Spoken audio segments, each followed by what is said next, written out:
todos. Eu Boa sou noite.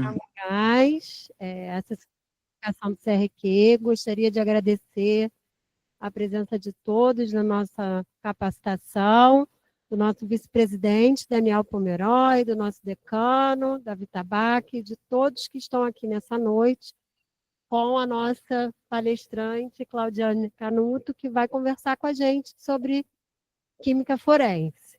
Queria agora deixar a palavra com o nosso vice-presidente, Daniel Pomeroy, que vai fazer a abertura da nossa capacitação e para a gente dar prosseguimento.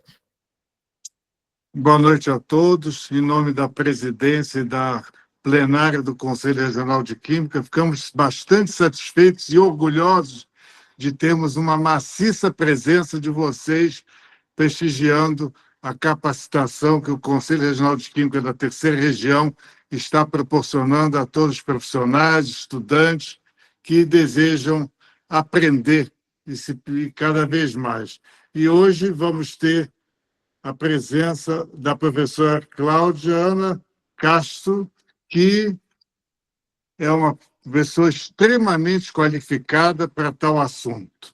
Ela é bacharel e licencianda em Química da Universidade Federal Fluminense, mestra em Química Analítica pela Universidade Federal Fluminense. Ela tem um MBA em Gestão de Projetos da Fundação Getúlio Vargas, é perita criminal da Secretaria de Estado da Polícia Civil do Rio de Janeiro e ela atuou também como docente substituta na Colune da UF. A Colune da UF é o Colégio Universitário Geraldo Reis, da Universidade Federal Fluminense. Também atuou como professora adjunta nas pesquisas de forenses, que avaliava projetos e parcerias para o desenvolvimento de novas tecnologias para as realizações de exames periciais. Eu acho que foi um assunto muito bom para o momento, um assunto que vai auxiliá-los bastante, principalmente aqueles que estão na vida, estão estudando ou procuram trabalho na área da química, a química forense, e principalmente para exames periciais, está muito em moda. Temos observado vários estados proporcionando essa oportunidade para os químicos recém-formados e certamente a preleção da professora será altamente creditícia para vocês. Aproveitem e, no final da preleção da professora, possam fazer as devidas perguntas para a mesma, que certamente irá elucidar todos os questionamentos de vocês presentes a esta preleção. Professora, a palavra é da senhora. Muito obrigada. Muito obrigada, professor Daniel, nosso decano Davi Tabaque. Que prazer em tê-lo aqui. Lembro ainda minha vida como aluna da escola técnica e vinha participar das palestras aqui no conselho e o doutor Davi Tabaque estava aqui sempre muito entusiasta, ele ainda é maravilhoso encontrar com ele pelos corredores, estar aqui é com muito carinho e respeito que o saúdo também, junto ao senhor, professor Daniel. Muito obrigada, viu, por toda a atenção. Nós que agradecemos. Bom, eu trago alguns aspectos iniciais sobre a questão da química forense, do perito químico, a fim de ilustrar realmente aos estudantes, aos membros do conselho que desejam fazer parte desse setor, deste ramo.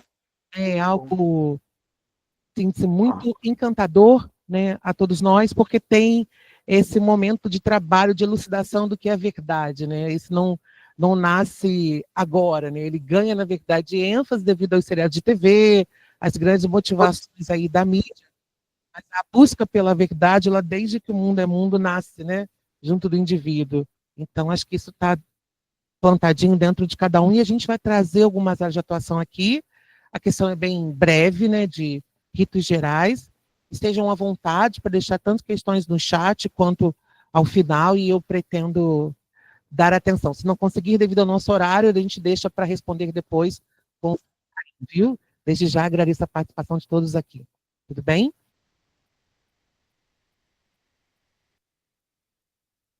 Obrigada.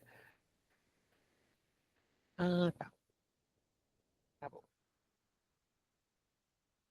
Bom, então o tema da palestra de hoje é Química Forense, a ciência por trás da elucidação de crimes. A gente vai ver o quão importante é a nossa ciência, né? Fazendo ainda o gancho com o mês de comemoração da atividade do Dia do Químico. Então, é saber essa ciência que tanto nos seduz, o quanto ela é importante nesse processo para a elucidação dos crimes de uma maneira geral e aonde a gente, perito, químico, forense, pode atuar de uma maneira geral, tá? Falo enquanto detentora e que já atuei em alguns casos pela Polícia Civil e tem algumas particularidades próprias da Secretaria Estadual, tá bom? Outras questões, né, de forma mais ampla e compete à Polícia Federal, não cabe a gente aqui explorar, mas no momento devido a gente vai estar de fazer esse paralelo, ok? Bom, então a gente dividiu em alguns eixos norteadores. O primeiro é essa questão de como as ciências podem estar ali auxiliando no desenvolvimento da busca pela verdade, né, da procura por esse caso, saber o que tem por detrás do crime ou sua motivação. Depois a gente passa a definição do que é ser perito, o que tem, o que esse nome está atrelado. Depois a gente fala alguma coisa muito rápida sobre o trabalhar na área, que é uma questão muito levantada por todas as pessoas que estão envolvidas, os curiosos. E a gente fala do campo da química forense especificamente e a contribuição da química como um todo. Bom, então, a gente pode definir que ciências, esse forense está só aí atrelado por meramente contexto, né, a gente faz a ciência. O que esse termo forense nos dá é que ele vai pegar em função de uma particularidade, né? O que a gente tem, os nossos conteúdos, os nossos conhecimentos, e vai atribuir especificamente a uma questão que é essa do desvendar crimes associado à questão de um interesse jurídico associado. A partir do momento que a gente tenha isso definido, ele tem esse nome associado de ciências forenses, tá? E aí a gente tem uma definição conceitual que ela vem ser a responsável, né, por essa integração entre a ciência e o direito, vamos dizer assim. A gente, na verdade, vai buscar com os nossos conhecimentos entender aquele vestígio que é deixado numa cena de crime, tá? A gente vai transformar com os nossos saberes o que é vestígio em uma prova. E aí esta prova vai ser atribuído todo um conceito para conseguir defini-la, esmiuçá-la e classificá-la para a gente possa alimentar todos os documentos necessários para o processo ou inquérito que estamos ali correlacionados, tá bom? E aí nós temos, né, uma gama de áreas envolvidas, né? Temos a química, a física, a antropologia, a criminologia, a entomologia, a toxicologia, que está muito vinculada à química, a biologia molecular, pensando em DNA, pensando em reconhecimento, a medicina legal, a gente vai entender os processos de decomposição, todos os processos dos livores e marcas deixadas, né, nos corpos em determinado local de crime, a odontologia, a psiquiatria. Então, todas essas áreas competem ramos que estão ligados a uma natureza de ordem criminal ou uma natureza jurídica, e assim a gente pode pensá-los como ciências forenses, tá bom? Bom, e aí a gente pensa também nos aspectos periciais que cabem a gente definir, né? E aí é inevitável a gente não pensar no conceito do que é esse termo perito, que todo mundo tanto fala e as pessoas tanto colocam, né? Então, o que vem a ser perito? Por definição, perito é o profissional, ok? Com a sua comprovação enquanto habilitação, né, de classe, e ele, na verdade, vai ser a peça técnica especializada e ele tem a autorização para usar as ciências para o auxílio dessa questão, para desvendar crimes, entre muitas aspas. Tá? A gente está aí nesse processo de auxiliar o jurídico, a promotoria, os delegados, ou melhor, a investigação como um todo na apuração desses vestígios que são encontrados. Tá? E aí, se a gente pensa em ser perito, essa capacidade que nós temos de questionar a tudo que é feito, a tudo que a gente vê, então a gente passa a elaborar alguns questionamentos em cima das provas, em cima de tudo que nos é coletado, o que nos chega dentro de um espaço de trabalho. Tá? Então, como, por quê, por quem, por quantos, como foi feito, quando foi feito. Né? Então, todos esses levantamentos partem de um único parâmetro, que é o epitrâmetro de Quintiliano, pensado lá atrás, e a gente, em cima desses questionamentos, são elaborados quesitos, e esses quesitos os levam a responder.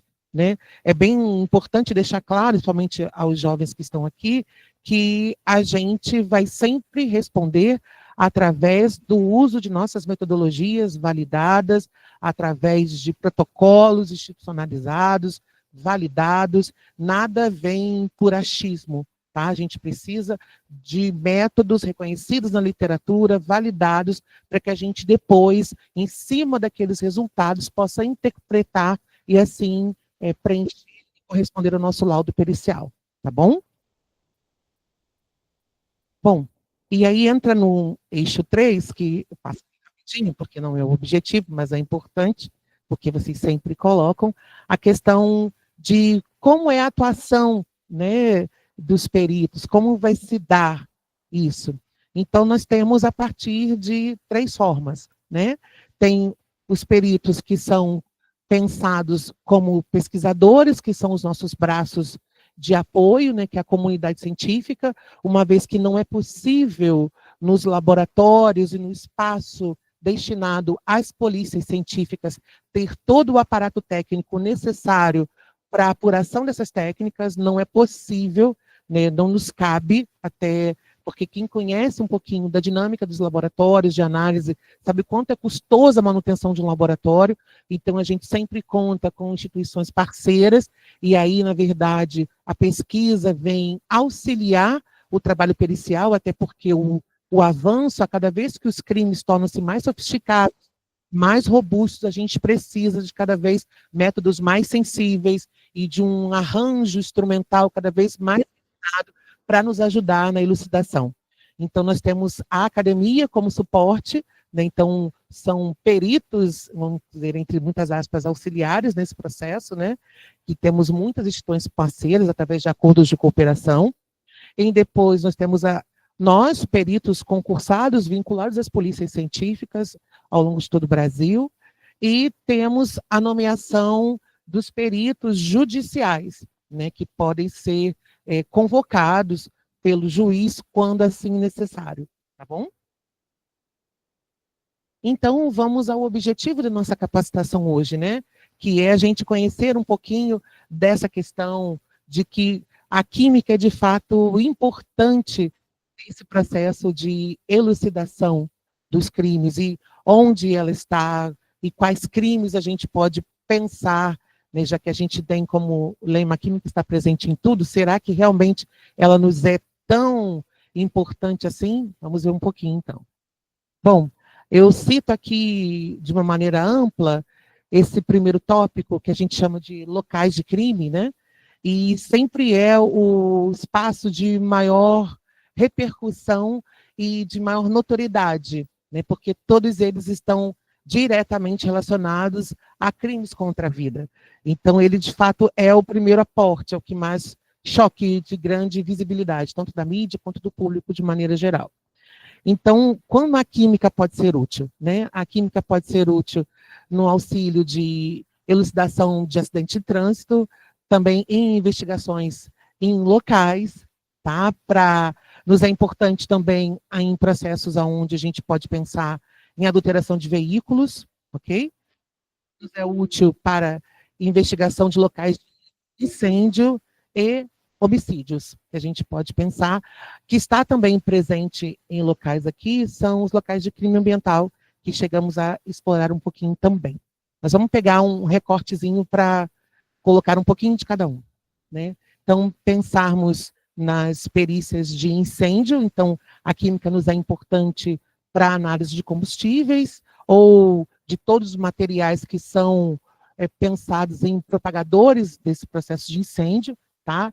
Desde exames que são feitos nos locais pós o primeiro acesso dos peritos, de exames subsidiários, onde o perito que está no local pode observar em algum reservatório, algum espaço, algum líquido que não fora assim, combusto aqui nesse processo, então ele faz uma amostragem, leva para o laboratório, e aí a gente passa a fazer a análise e pode associar ou não a contribuição deste líquido encontrado à cena que está. A gente pode pensar também na análise química dos materiais que estão envolvidos após o encontro dos escombros, né? O que a gente pode ver ali é correspondente, o processo de queima, como vai se dar. Então, a gente tem mais ou menos a ideia de que tipo de material foi usado para provocar o incêndio, né? Então, a química nos é útil nesse processo. Para os crimes de acidente de trânsito, também é utilizado, né, a questão, desde o conceito básico dos métodos de oxidação para os testes de bafômetro, até mesmo a determinação de álcool presente em sangue, né, em urina, a análise de seus metabólitos para poder observar se a presença ou não de metabólitos ali estão envolvidos diretamente numa morte junto ao acidente de trânsito, nessa questão. Aqui nós temos o processo de locais, e este aqui é uma cena onde nós temos um plantio da maconha, né? Então, dentro da legislação discutida, esse local também é considerado um local que precisa de uma investigação, precisa de um levantamento da perícia, então é feito todo um mapeamento, né, da área, então a gente tem como extrair parte desse vegetal e fazer a análise posterior a partir da sua erva seca e identificar a presença ou não de derivados aí da cannabis, como o tetraído-canabidiol. Então, a partir disso, a gente verifica se está presente. Então, tem algumas coisas aí que nos são úteis, né, para o levantamento. Bom, também pensando no emprego da química para ocorrências que têm locais de meio ambiente, a análise de combustíveis, a gente pode analisar efluentes, análise de água, e aí quando a gente pode pensar não só, pode pensar em terra, pode pensar em material particulado no ar, pode pensar em solo, a cada vez mais se tem o uso de novas tecnologias, quando a gente chama de análise de microvestígios, para fazer correlações entre, por exemplo, um vestígio de solo que é apreendido no calçado de um determinado indiciado por possível suspeito de um crime ao local onde aquele corpo for encontrado. Então, esse cruzamento de informações através de bancos de solos internacionais e nacionais. Então, a necessidade de sabermos a composição de determinado solo ou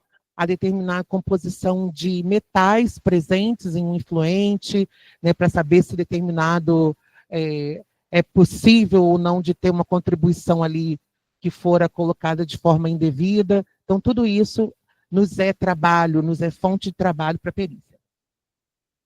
E, nos casos de homicídio, quando pensamos na química, a maior aplicação vai se dar com o levantamento de sangue oculto, né, e através da prática do emprego do luminol.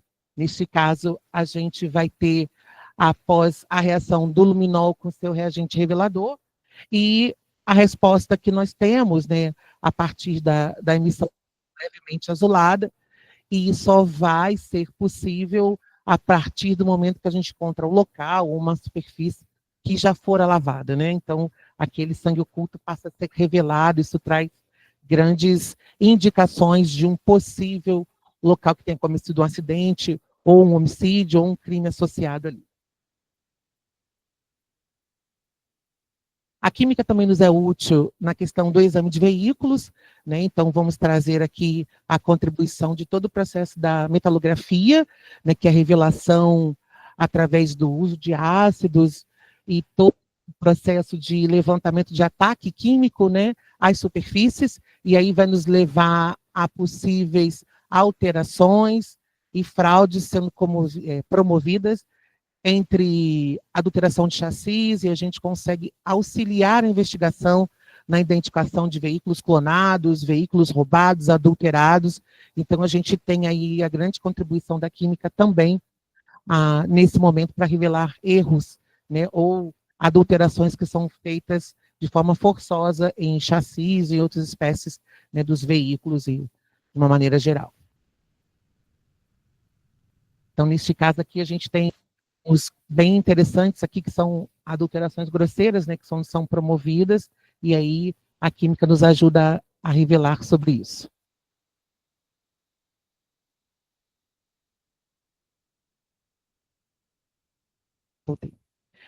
Quando pensamos na química, o nosso primeiro momento nos leva logo à análise de drogas, né, ou materiais entorpecentes de uma maneira geral. A gente nem pensa no contexto já falado anteriormente, locais, incêndios, ambiental até que sim, mas essa questão do entorpecente é o carro-chefe, né, é o primeiro momento que nos tem uma grande contribuição e, de fato, nos é devido à grande demanda, né, que nós temos de trabalho aí.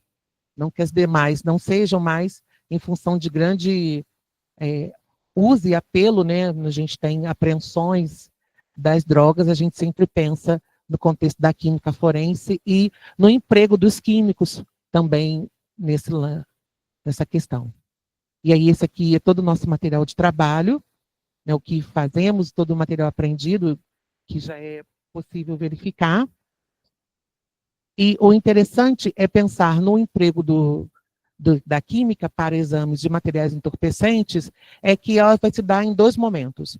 Né? Num primeiro momento, a gente tem o emprego da química com análises de baixa sensibilidade, né? A gente precisa de exames de triagem, a fim de comprovar a materialidade. Então, nesse momento, a gente vai usar o princípio da química analítica qualitativa, onde a gente tem testes muito imprecisos, porque eles são necessários apenas para a gente caracterizar, tá? Ou o processo de confirmação de todo o material é feito a posteriori, né? Então, a gente primeiro faz um primeiro levantamento, né, de testes, e o segundo, usando a análise instrumental, uma química mais refinada, para fazer essa definição do que é esse material que está sendo investigado ou que está sendo suspeito de ser, de fato, entorpecente. E aí, quando a gente fala o uso da análise instrumental, a gente tem a contribuição de técnicas de infravermelho, a cromatografia líquida, a cromatografia gasosa, né, e seus diferentes modos de detecção, mas porque a cada tipo de material, a cada droga que chega com o avanço e o uso da tecnologia, a gente cada vez vai precisar de formas de detecção mais específicas, mais sensíveis, tá? Então, a gente fala de que é necessário o conhecimento da química, não só da teoria, né? A gente precisa também do conhecimento prático, né, da interpretação, da validação dos resultados que a gente tem sempre quando possível. A gente pode pensar também como exames confirmatórios, não só o uso da cromatografia, mas o uso de outras técnicas que não são necessários grandes trabalhos de abertura de amostra e grandes processos de destruição do material. Então, a gente pode pensar também no uso da espectroscopia Raman e outros processos de identificação, como fluorescência de raio-x e os demais que temos. Quando a gente pensa no conceito do uso das técnicas, é pensado também no contexto da bioquímica, que para locais de crime entra como processo secundário, que nos vai auxiliar na identificação dos vestígios apreendidos no local. Então, a gente vai fazer análise de reconhecimento e diferenciação, né, de, por exemplo, uma mancha de sangue encontrada em algum objeto, ou determinado material biológico encontrado em roupas. e até mesmo a identificação e diferenciação de cabelo apreendido, né, de uma fibra, e assim vai, ok? Então, o uso da química também nos é interessante nesta etapa. Quando pensamos, é um ramo muito pouco comentado, mas é de grande necessidade quando falamos em balística, que é a identificação dos resíduos de pólvora, né, que são encontrados tanto na mão do atirador quanto na pessoa, no caso, for atingida. E aí pensou-se durante muito tempo na utilização de técnicas clássicas, né, com ensaios de rhodionato, também pensado na química analítica qualitativa, e com o avançar das técnicas, tem-se o uso da instrumental, porém, são técnicas caras e a gente precisa de respostas rápidas em função de determinado tipo de processamento de nossos materiais, né? A demanda torna-se alta, então a espera de todo o processo de caracterização, por ICP, por outras técnicas instrumentais, pode ser demorado. Então, se tem todo o procedimento de reconhecimento de outras técnicas, e aí se tem agora a consolidação da microscopia eletrônica de varredura para a elucidação dos vestígios de pólvora, né, que são presentes na mão do tirador. Na verdade, se tem uma análise das partículas que são promovidas por esses resíduos de disparo, e ali lá se busca a identificação dos metais ali associados, né?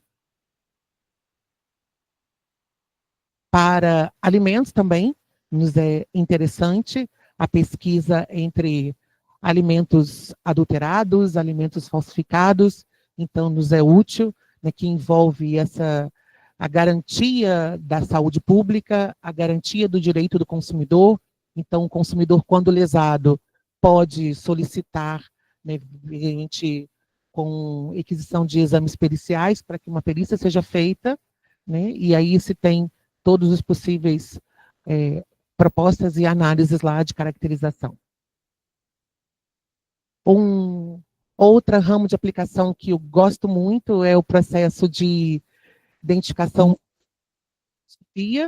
um assunto ainda pouco difundido, mas tem o uso da espectroscopia e de outras técnicas para identificação de fraudes de assinatura ou identificação de compostos químicos presentes em tintas, né, que é muito interessante e nos vai auxiliar na fraude de documentos, assinaturas, né, nos é muito interessante e necessário para isso. E uma questão também que está sendo muito amplamente discutida é a valorização dos bens culturais, né, do patrimônio, aonde a gente tem o uso das técnicas para a identificação de todos os processos que são usados tanto em falsificação quanto até no processo de restauro, né, o quanto é importante os conhecimentos de química, os conhecimentos que são envolvidos desde a formação dos pigmentos, né, até todo o processo das telas, todo o processo dos veículos utilizados, e é o quanto que isso está sendo empregado nos dias de hoje, né? Tem várias operações que a Polícia Civil está sendo acionada e sempre junto em colaboração às universidades, a todo o corpo acadêmico, para auxiliar nesse levantamento e análise de todos esses materiais que nos são cogitados. Bom, eu quis trazer um pouquinho, espero que tenham gostado, foi só para dar um gostinho, não dá para abrir muita coisa, senão a gente se empolga e passa, né, do tempo. A proposta era só apresentar a vocês de maneira geral e fico aqui à disposição para as perguntas e qualquer questões que venham a ser colocadas, viu? Mais uma vez, muito obrigada. Muito obrigada ao Conselho Regional de Química pelo convite, a todos que se encontram aí conectados. Fico aqui aguardando as respostas, viu? Obrigada.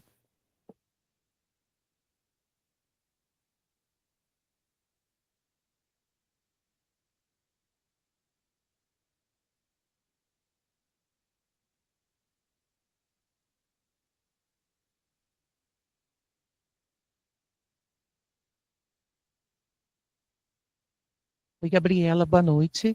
Bom, não é necessário ser formado em Direito. Na verdade, o concurso de acesso nos pede apenas nível superior na nossa área, no caso a Química, porém o Direito ela é uma das cadeiras da prova do processo seletivo. Tá? Você não necessita obrigatoriamente ser diploma, bacharel em Direito para fazer o concurso. Não há necessidade. É claro que muitos colegas depois fazem como graduação complementar, porque a gente passa a estar nesse ramo, a estudar automaticamente as leis, todos os processos, então uma coisa não desvincula a outra, mas para o processo de admissão não faz necessário esse conhecimento e a habilitação em Direito, apenas a nossa na Química e para o processo de admissão a inscrição no nosso conselho de classe.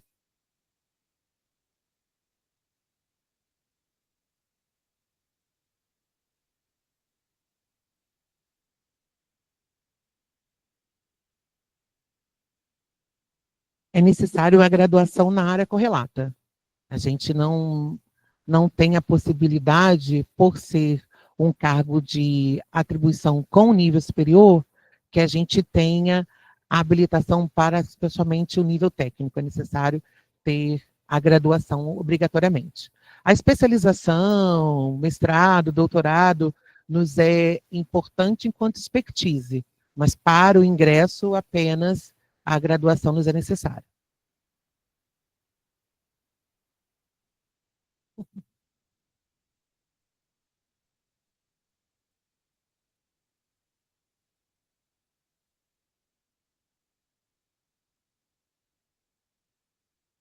Bom,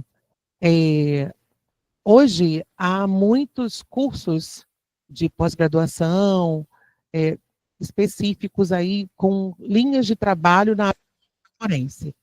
Não se faz em obrigatoriedade o cursar, tá? Até porque quando participamos ingressos na Academia de Polícia, a gente tem todo o rol de conceitos ali a ser ministrados para nós, né, para a nossa atividade laboral. Mas, se você quiser, enquanto complementação, é sempre bom, né? Estudar nunca é demais.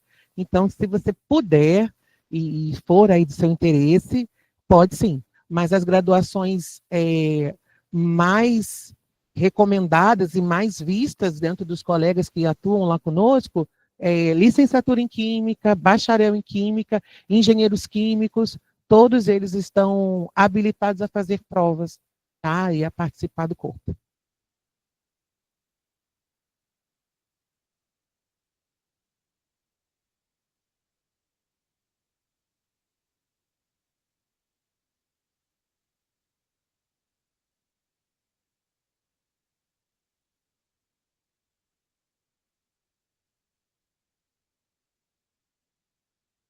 Bom, Silvio, boa noite. Essa pergunta é muito interessante, porque eu acho que se faz necessário essas disciplinas, essa correlação entre áreas. Primeiro que hoje, pensando nos conceitos e nos resultados que nós entregamos nos nossos laudos periciais, é impossível não separar a estatística dos nossos resultados. Então, se faz obrigatoriamente o conhecimento com estatística. Quando pensamos em toxicologia, também se faz necessário essa interseção com a biologia e principalmente com o conhecimento do o quanto nós temos, né, dos compostos e todas as séries dentro dos processos químicos e bioquímicos nos organismos, né, obrigatoriamente. Acho que não tem como destituir uma coisa da outra, como funciona, por exemplo, o ciclo da cannabis ou dos endocannabinoides, e isso é necessário que a gente conheça, a gente tenha previamente, até para entender como se dá essas ações e até entender também o resultado de uma fragmentação num cromatógrafo, daquilo que a gente espera e conseguir observar e analisar, né, que a gente não analisa não só a droga bruta, mas sim seu metabólito, então é necessário conhecer todos os processos bioquímicos.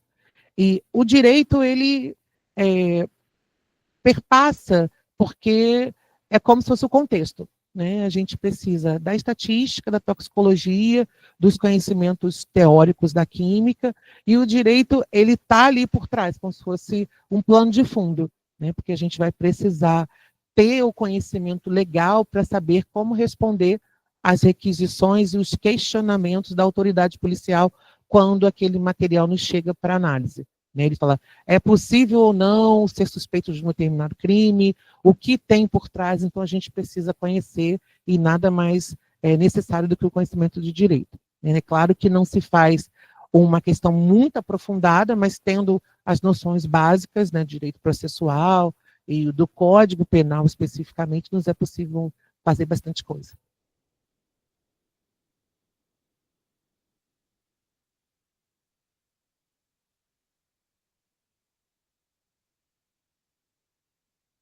Uhum.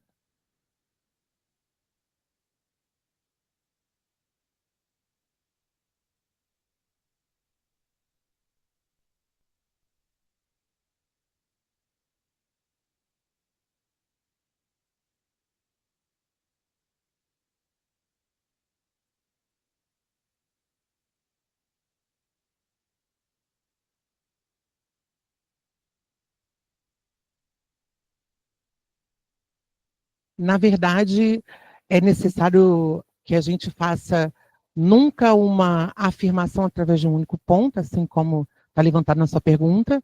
Nossos laudos vêm sempre através de 2 ou 3 conformações, né, e confirmações. Então, se tem, na verdade, o exame do MEV, ele está ali sempre associado a uma caracterização via ensaio úmido, vamos colocar assim, né, que, por exemplo, pensar no ICP-ME, pensar na absorção atômica. A questão é que a gente não consegue que esses dois vão sair no mesmo laudo. Então, a gente primeiro é preciso um laudo específico só para via úmida, né, que a gente tem uma resposta, um tempo de processamento, e o outro com o MEV em separado. Né? Então, esses dois vão alimentar lá as provas judiciais.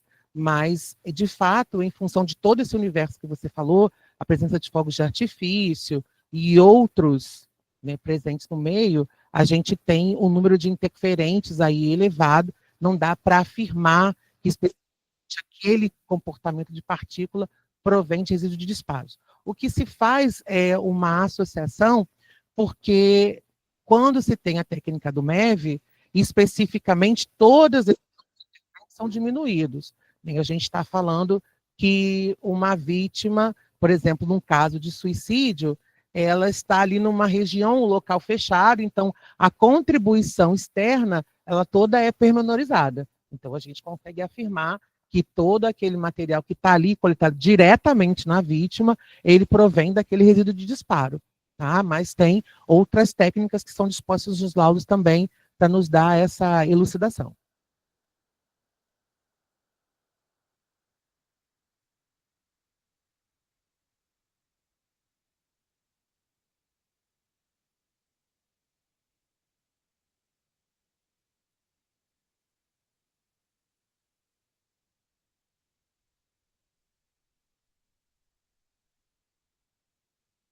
Bom, não há isso de forma protocolada a nível nacional. O que se faz são validações entre laboratórios. O que se tem hoje é um levantamento junto ao Inmetro para tentar promover essa ação de unificação entre os laboratórios forenses de todo o estado e os laboratórios nacional, em ordem nacional. É um trabalho ainda muito embrionário, ele cabe muita prática, muito tempo, mas ele tem uma perspectiva muito promissora. Até porque os legisladores, a gente não faz nada fora do que está descrito nos artigos do Código Processual Penal, ele não define para a gente esse limite, né, o quanto de estatisticamente ou que intervalo de confiança a gente deve colocar nos nossos laudos. Né. Através dos nossos ensaios, a gente tem ali um intervalo de confiança a descrever e a gente informa para dar esse critério nos nossos laudos, mas ele não coloca isso para nós. Então, a gente está tentando primeiro fazer esse trabalho de unificação, e aí depois, claro, que vem uma questão do próprio legislador entender e obrigar a ter essa questão bem definida. Mas, por enquanto, fica a cargo de cada setor mesmo, e ele faz seus próprios protocolos.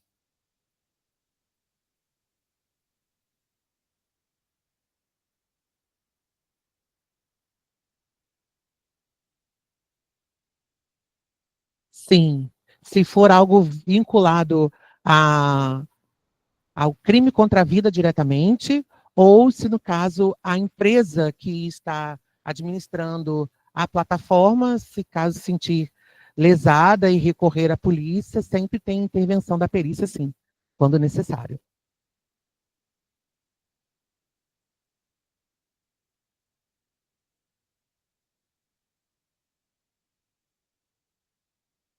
A dica que eu dou primeiro acho que você já tem, né, Lavínia, que é o interesse pela área, já é um ponto a ser somado e muito. Eu acho que é necessário ter isso, essa paixão, essa motivação. Primeiro, estudar, porque, conforme apontada pela pergunta excelente do professor Silvio, é uma área que versa com muitas outras, então a nossa atualização é contínua, não existe nada relativo e fixo, tudo é muito mutável, então a gente precisa cada vez estar por dentro e pensar em novos protocolos, porque o crime se atualiza, então nós somos obrigados na corrida junto dele, né, estar sempre procurar alcançá-los e entender, e acho que só esses dois parâmetros é a paixão pela ciência mesmo, né? Nessa busca aí pela verdade, para levar a essa procura que eu acho que cabe ser muito interessante.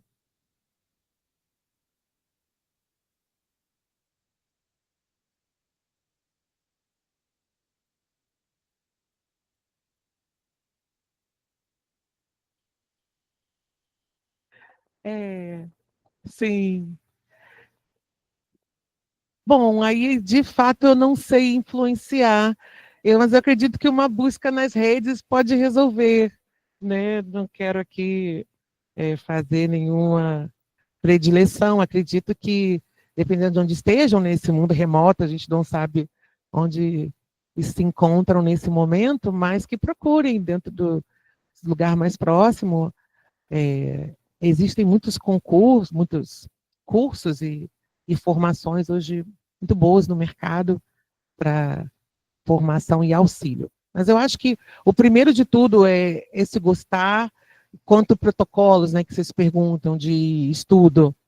Eu acho que é preciso, já que nos é prioridade, né, e tem-se esse levantamento do concurso para a Polícia Civil em breve, que já coloquem na rotina de vocês aí um calendário fixo de horas a estudar, aqueles que puderem, é claro, né, um mensal, ou melhor, diário, né, pensando já lá na frente, porque os conteúdos são enormes, né, quando a gente faz a prova na época em que fiz, que eram conhecimentos de química, informática, língua portuguesa. Hoje tem, a partir do último concurso, noções de direito. Então, a química, o conteúdo é bem extensivo, né, bem grande, então vai desde da química orgânica básica até mecanismos de reação, para que vocês conheçam, e depois a parte da instrumental é cada vez mais aprofundada. Então, é necessário que se organizem e comecem a estudar com todo afinco necessário, e desde já boa sorte.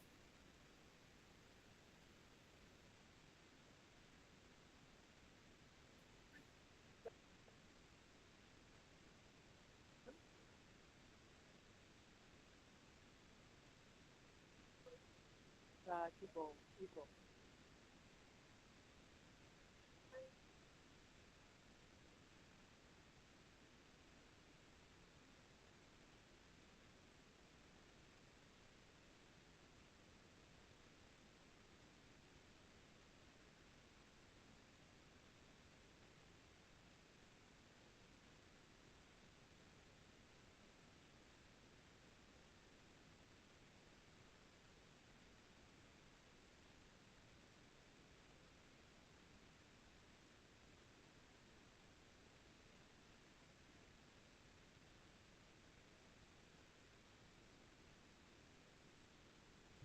Ok. Tá. Sim, sim. Existe a primeira parte da pergunta, essa questão de algumas unidades da federação serem polícias científicas de forma autônoma e outras unidades da federação, a polícia civil é que faz o processo de gerenciamento da perícia. Hoje se tem um movimento pela autonomia da perícia como um todo, a fins nacional, mas ainda não está institucionalizado, então fica a cargo de cada unidade da federação ter a sua. Né? Nós, Polícia Civil do Estado do Rio de Janeiro, a perícia é vinculada, então somos peritos cujo o processo de gestão é da Polícia Civil, mas em outros estados como Santa Catarina, Rio Grande do Sul, Espírito Santo, eles são vinculados. Existe a Polícia Civil e a Polícia Científica do Estado. Né? Então, fica responsável realmente por cada estado ter esse termo, né, de dar autonomia ou não, enquanto não se tem essa ordem institucionalizada nacionalmente. Tá? Quanto à segunda etapa da pergunta, que fala sobre o uso de testes, né, reagentes especificamente, para os reagentes colorimétricos, nós temos kits, ensaios rápidos, né, para verificação das drogas mais usuais que são apreendidas. Então, nós temos o teste de Scott para exames de cocaína e outros testes para verificação da presença de adulterantes, né? Ou ali para a presença de amido que é acrescentado, a presença de cafeína, outros adulterantes que são colocados para dar maior volume à carga. Né? O mesmo é pensado também quando fazemos exames de maconha, onde nós temos teste rápido também de identificação. Tá? Como falei, esses testes rápidos, eles não vão nos dar de forma precisa se é ou não a droga. Tá? Mas a partir de um primeiro sim ali, né, uma primeira resposta positiva, a gente vai correr atrás de outros exames de confirmação com outras técnicas analíticas de maior sensibilidade para procurar, de fato, verificar qual é a composição daquele material. Não estamos também preocupados com a questão do aspecto quantitativo. Né? É importante destacar isso. A legislação também, ainda o legislador não afirmou para a gente um teor ou um limite para quantificarmos. A legislação ainda disposta na portaria 344 da Anvisa, ela nos fala quanto à presença ou ausência. Então, os nossos ensaios e para fins de caracterização dos laudos periciais é só para nos dar a presença ou não. Né? Mas a gente entende que também, em função dessa questão, uma mudança social, uma mudança de perspectiva, vai levar aí a um futuro breve a pensarmos nesse contexto também de quantificação. Mas, no momento, não nos é ainda cobrado em laudos periciais.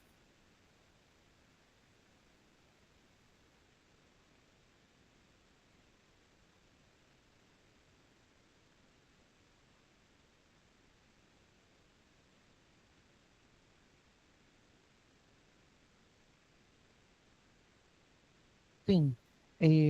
Miguel, o nosso critério vai ser em função, por exemplo, do tipo de material suspeito.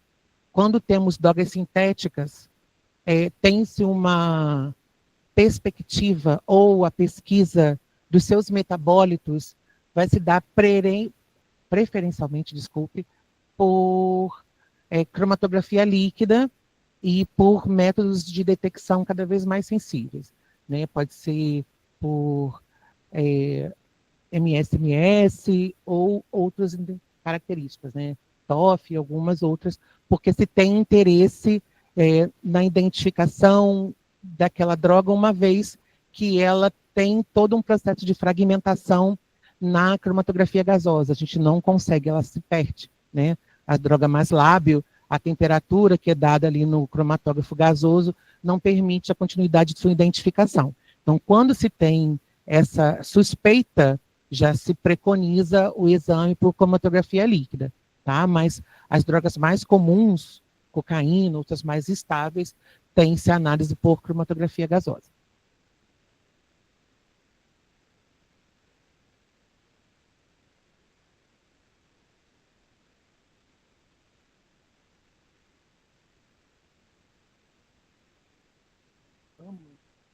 Então, esse especificamente não sei dizer se a gente reporta ao IBAMA. Quando tem, na verdade, acidentes de trânsito envolvendo carga de produtos perigosos, se tem primeiro com a perspectiva, dentro das requisições de exames periciais, para o levantamento do dano material provocado por aquele líquido em todo o seu redor, né? Então, se faz por isso. Se esse laudo pericial que fazemos ele é reportado ao IBAMA, isso é uma continuação da investigação, mas a gente faz especificamente para atender prioritariamente a questão do nosso inquérito policial, que é feito pelas autoridades policiais que estão ali naquele momento.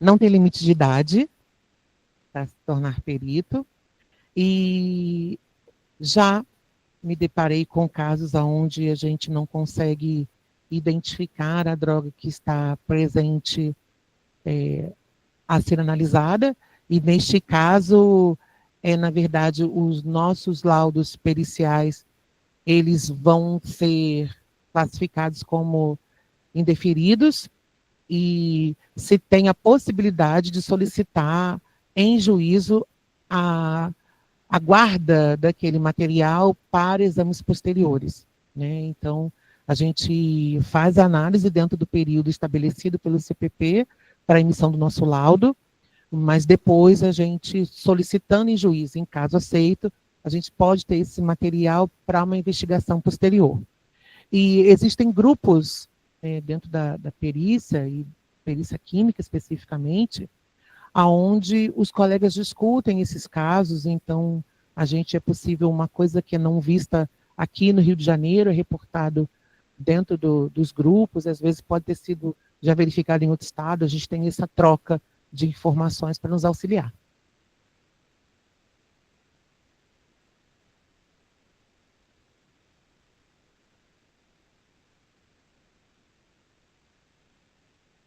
Como, Ju?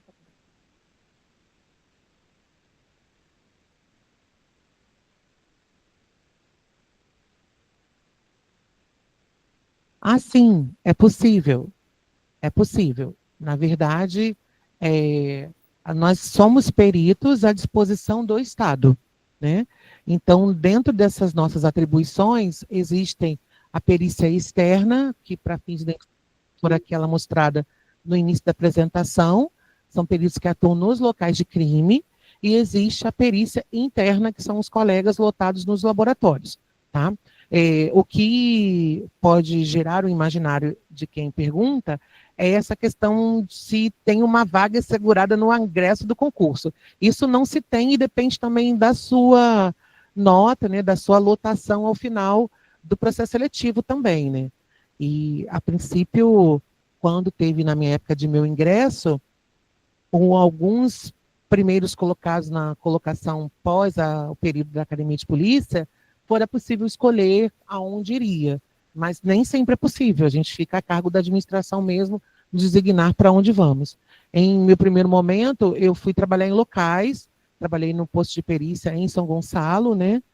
E depois, durante todo o meu processo na Polícia Civil, pós o probatório, e também atuando em alguns grupos de trabalho, é que fui recrutada para análise no laboratório. Mas isso não é uma condição obrigatória, não. Vai depender de como está o momento e a necessidade da Polícia Civil no recrutamento desses novos servidores. Não é uma coisa assim atribuída, só vai entrar para trabalhar em laboratório ou para trabalhar em locais, depende da administração. O ideal, segundo os organismos de perícia, é que, de fato, o colega tenha no seu ingresso o local assegurado de trabalho, porque ele vai ganhando expertise a partir das suas vivências e vai podendo se familiarizar com a rotina e cada vez mais se especializar. Mas nem sempre é possível. Então, eu não quero aqui estar vendendo sonhos e, na verdade, quando chegar o seu momento, não acontecer. Tá bom?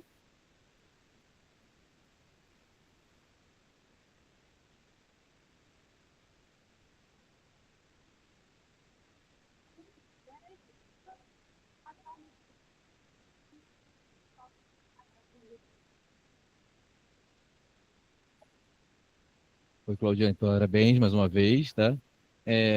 Eu sou o André Simões e eu queria saber sobre a questão de investimento da Polícia Civil, se o Estado tem investido bastante nessa questão da polícia pericial, se tem tido compra de equipamentos, insumos, como é que se lida com essa parte burocrática? Obrigada pela pergunta, meu amigo, obrigada pela sua presença aqui, sua participação. Sempre muito maravilhoso ter você aqui. Dá uma tranquilidade, vi que os números de ingressos ali no online entrando, eu falei, ainda bem que ele está por aqui, me deixa sempre mais tranquila. Bom, essa questão de recursos já fora de forma muito precária, hoje não tanto. Mas, assim, ainda não está no nosso maior modelo. A gente tem, sim, compras sendo realizadas com periodicidade de insumos e equipamentos sendo adquiridos, a exemplo do que podemos pensar para ilustrar. No início deste ano, tivemos a entrega de 2 equipamentos portáteis de XRF com bibliotecas atualizadas para investigação nessa questão de obras de arte, uma vez que for inaugurado agora o Laboratório de Perícias em Obras de Arte. Então, se preconizou pelo portátil ao invés do modelo de bancada, para que leve em loco, né? E aí a gente possa, nos locais, possivelmente de flagrantes, de uma tela adulterada, os próprios colegas já comecem ali o processo, diminuindo essa questão de manipulação indevida, né? Preservando a cadeia de custódia. Então, se tem sim, não é o mundo ideal que queremos, mas se tem, né? É claro que quando a gente pensa no escalonamento de coisas adquiridas, a gente tem aí sempre algumas oscilações, mas se tem compra sim, e é importante destacar que a polícia, eu acho que em função também de uma demanda nacional, começa a entender a necessidade da valorização de uma perícia instrumentalizada, de uma perícia capaz de conseguir fazer exames com maior caracterização, né? Porque isso vai refletir diretamente no produto fim. E se ela não se atualiza, se ela não faz essas aquisições com cada vez mais sofisticação analítica, a gente tem resultados muito melhores nos nossos laudos informados. Então, é necessário que a gente se acompanhe. Ainda não como queremos, mas está acontecendo. De nada, eu que agradeço.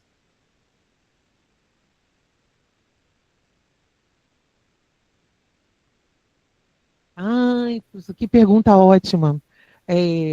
O luminol que usamos, que a Polícia Civil do Rio de Janeiro usa, ele é fruto de um acordo de cooperação técnica entre o LASAP, Laboratório da UFRJ, e a Polícia Civil, né? Na verdade, o sistema das substâncias reveladoras foi um produto de síntese do professor Cláudio Cerqueira, né, que é um amigo da polícia, né, institucionalizado, e ele está aí conosco há quase 20 anos já. Então, ele desenvolve esse material em seu laboratório, né, e nos entrega através de aquisições temporais, né, e é distribuído a todos os peritos que estão atuando em áreas de crime, sejam nos postos de perícia da capital, de todas as regionais do estado e nas perícias de homicídio também, na DH da Baixada, na capital e na DH da região Niterói e São Gonçalo. Então, todos esses colegas recebem o kit contendo luminol e a solução reveladora desenvolvida lá pelo laboratório do professor Cláudio Cerqueira e a professora Rosângela. E aí é interessante destacar aqui, e foi muito feliz a sua pergunta, é que o processo de durabilidade da cor evidenciada com o luminol desenvolvido pelo LASAP, ele é muito maior do que os comprados, né, e os vendidos aí internacionalmente. Então, isso mostra a necessidade, né, de enaltecer toda a produção nacional acadêmica e todo o esforço que os pesquisadores, por isso que eu coloquei aqui na apresentação, que os pesquisadores atuam como peritos indiretos, né, porque eles não estão sendo instituídos, mas eles atuam buscando nos auxiliar. Isso é muito importante. Então, o produto produzido pela FRJ, ele apresenta uma maior durabilidade na revelação que se comparado aos comprados internacionalmente, né? Ele é muito melhor em termos de uso e a revelação dele é muito mais bonita que se comparado aos outros.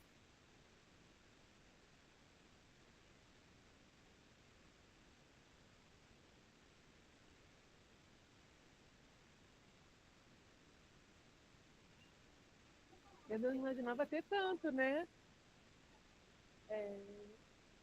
Olha isso, que legal.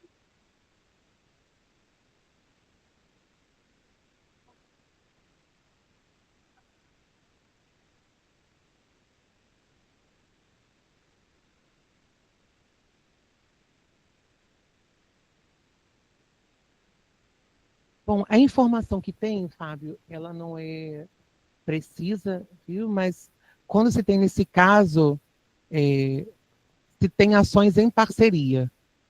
Consigo reportar para você de toda a preparação dos peritos para os grandes eventos que o Estado passou, né, que foram as Olimpíadas e a Copa do Mundo, aonde se teve treinamento dos peritos aqui do Estado com os peritos da Polícia Federal e peritos militares, tá? Foram feitas ações em conjunta, em espaços lá do Exército, e esses colegas tiveram instruções. Então, acredito que, caso venha acontecer, serão ações em conjunto, né? Até porque acredito que, neste caso, quem vai ter maior expertise por estar vivendo isso de forma cotidiana seriam os peritos militares, né? Lá todo aquela equipe que está lotada ali na região da Marambaia, junto ao Exército. Então, acredito que, caso venha, seja ação em conjunta. Acho que as forças se unem aí para auxílio dessa elucidação, tá bom?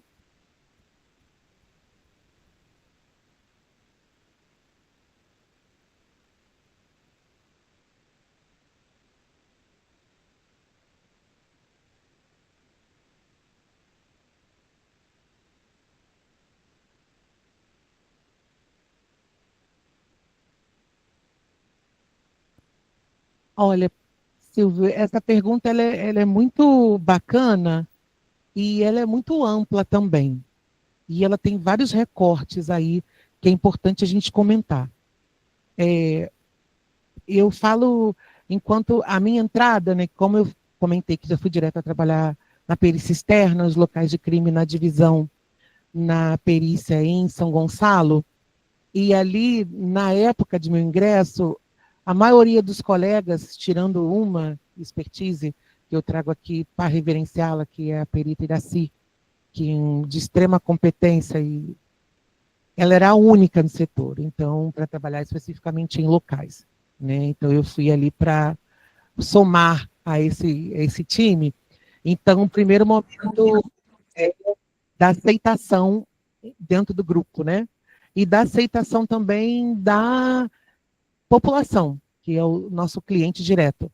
Porque quando a gente chega, por exemplo, para uma ocorrência de uma morte sem assistência numa casa, as pessoas questionam muitas vezes, né? Nossa, é uma mulher aqui para fazer perícia. Então, esse primeiro é um ponto de enfrentamento. Mas eu acho que com o tempo, né, e a vivência até dos próprios colegas de apoio, que todo o corpo da Polícia Militar vai se familiarizando com a nossa presença.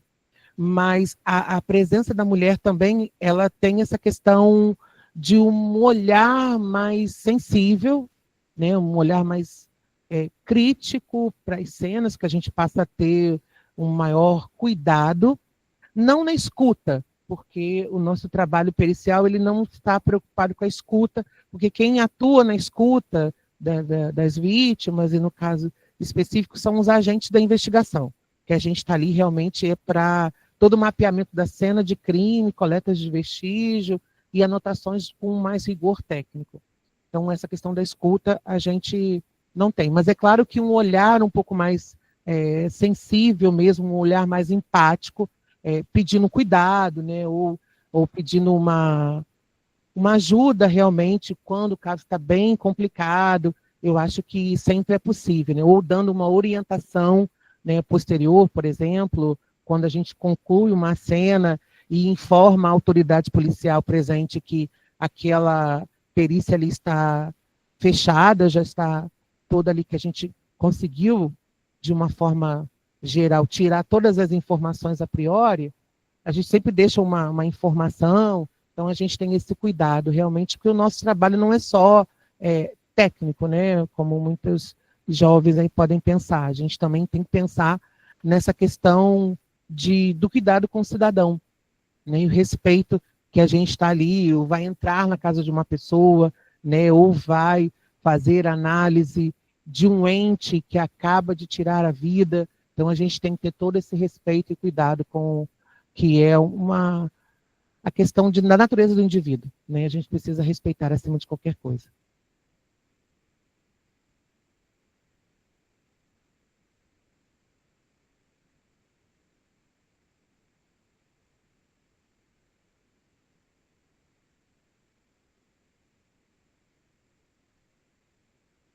Sim, há essa interação. É claro que em uma escala um pouco micro, né, talvez não como o idealizador da pergunta coloca, porque muitas vezes a gente está um profissional de cada área que está no plantão ali, né? Então, por exemplo, em dias de plantão existe só o colega perito no locais, com o médico legista, junto do auxiliar de necrópsia, do corpo técnico. Então, é cada um profissional, mas sempre que possível essa integração se tem e se faz essa permuta de informações, é bem legal. Assim, eu cresço muito quando a gente está junto de colegas tão experientes, e a gente tem aí hoje o corpo de médicos legistas muito bem estruturado quanto experiência, então a gente pode ver uma lesão, ver isso, rapidamente tem um retorno, e a gente consegue trocar e nos auxilia muito na elucidação dos nossos laudos.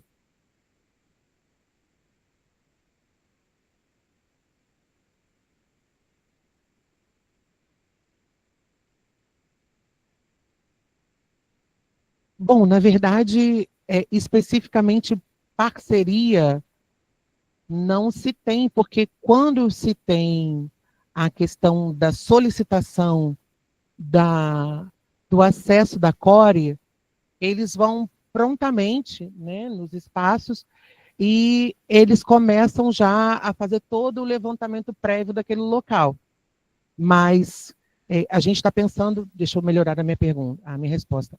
Vamos pensar em dois momentos, né? Pensando nessas grandes operações, onde a CORE vai primeiro, faz todo o processo ali de mapeamento da área, e depois, é claro que tem uma integração com os peritos que vão fazer atividades depois.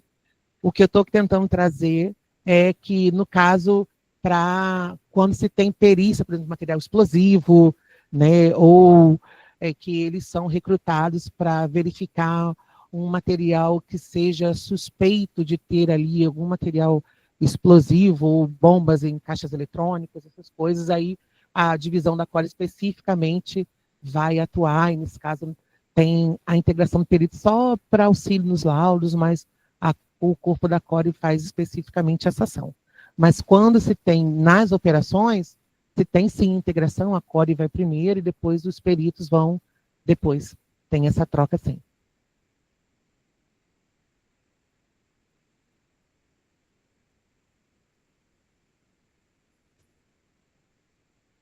Bom, pessoal, gostaria de agradecer a presença de todos. A gente teve aqui uma boa presença, muitas perguntas, participação, e isso é muito legal. É o que a gente quer aqui no Centro de Capacitação, que a gente tenha essa interação com quando a gente traz um palestrante, isso mostra que o assunto é muito interessante, né? Quando as pessoas têm dúvidas e participam. Em relação aos certificados, todos que participaram, que estão aqui, que tiveram presentes em pelo menos 75% da palestra, né, no período em que a gente esteve aqui conversando, vão receber o certificado. A própria plataforma vai gerar para o CRQ um relatório com os e-mails dos participantes. Não se preocupem se não é o mesmo e-mail que foi utilizado para a inscrição, pois o e-mail que a gente vai utilizar é esse da participação de hoje. Então, quem esteve participando hoje, a gente vai ter acesso e vai emitir o certificado posteriormente. Só peço que aguardem um pouco, porque serão muitos certificados, visto que a participação foi grande e é isso que a gente quer. Então, mais uma vez, agradeço. Claudiane, muito obrigada pela sua disponibilidade, pela ótima palestra. E quero deixar o microfone aqui também para fechar. Mais uma vez, muito obrigada aos participantes. Fiquei muito feliz com esse número de acessos e a manutenção do público durante toda a apresentação, com perguntas, a todas as perguntas feitas. E deixo o convite aqui a participação, né, que a gente torne frequente esse debate. Acho que esse momento foi para mostrar o caráter introdutório da química, mas acho que poderia pensarmos no futuro em fragmentar isso. Acho que fica mais fácil, a gente consegue explorar um pouco mais, trazer mais informações de ordem específica, acho que poderia auxiliar, né? Deixo aí aos participantes para colocar isso na caixinha de sugestões do Conselho, para que depois a gente possa ter esse retorno e pensar em atividades futuras. Mais uma vez... Professora? Pois não, Daniel, pois não. Já temos duas pessoas que levantaram a mão, o Daniel Carvalho e a Lana Júlia. Ah, pois bem. Pode falar, Lana.